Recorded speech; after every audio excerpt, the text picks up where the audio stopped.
Hey everyone, it's been quite a while since my last update. I'm still working on that project I mentioned last time, and unfortunately I just ran into a creative funk lately. But I really wanted to upload something, so I figured why not talk about the latest episode of Steven Universe from last week. Yeah, I'm actually recording this right after watching Sadie's song. I'm really trying to get back to where I can put out new material in a more timely manner, and then I think I can get back to making more of the fun things we can all enjoy. If you're curious what I think about Sadie's song, I will say really quickly, I liked it. It's cool to get some development from Sadie without Lars for once, but for the most part it really just felt like a filler episode. It's a good filler episode, there's just not much to say about it really. Anyway, let's move on. Our episode begins with Steven giving Connie his mother's sword, but when Connie's mother confiscates it before getting an emergency call, the two must follow her into the Nightmare Hospital. Let's start by talking about what's good. We get some really great action between Connie and Steven.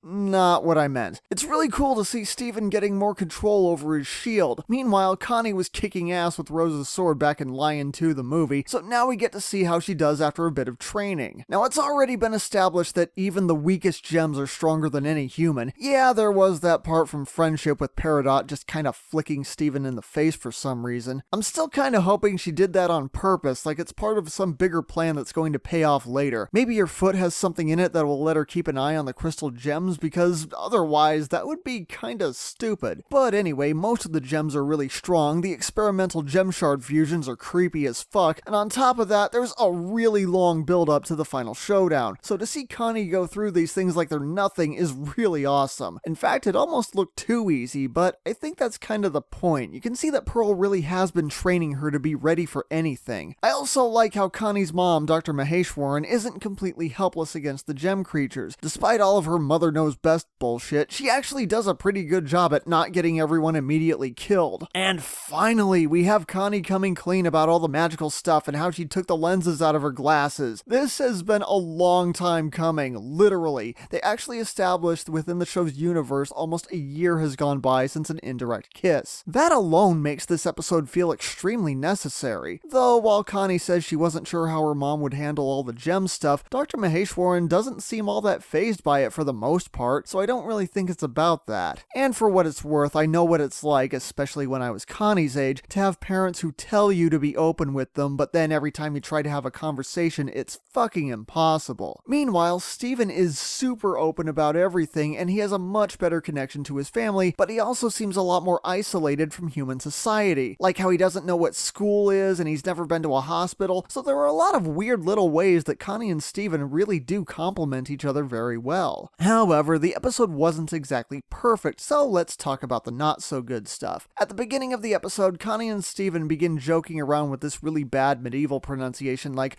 "I shall lendeth you my swordeth." It starts out funny, but then it really goes on too long. It's like the writers didn't realize, oh yeah, we need to get on with the scene already. Now, it's certainly not as bad as Peridot turning into Rita Repulsa. "You'll never catch me, you lumpy clumpy claws."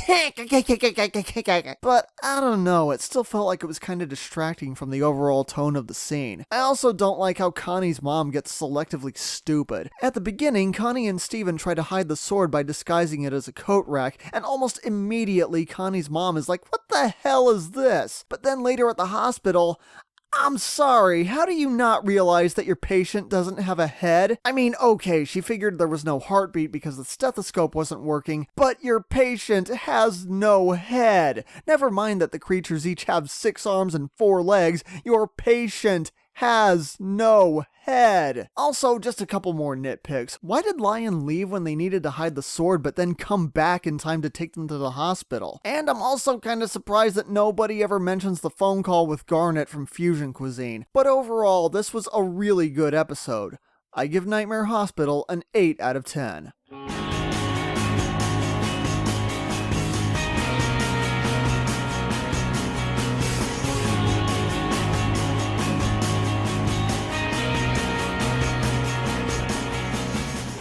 "You'll never catch me, you lumpy clumpy claws."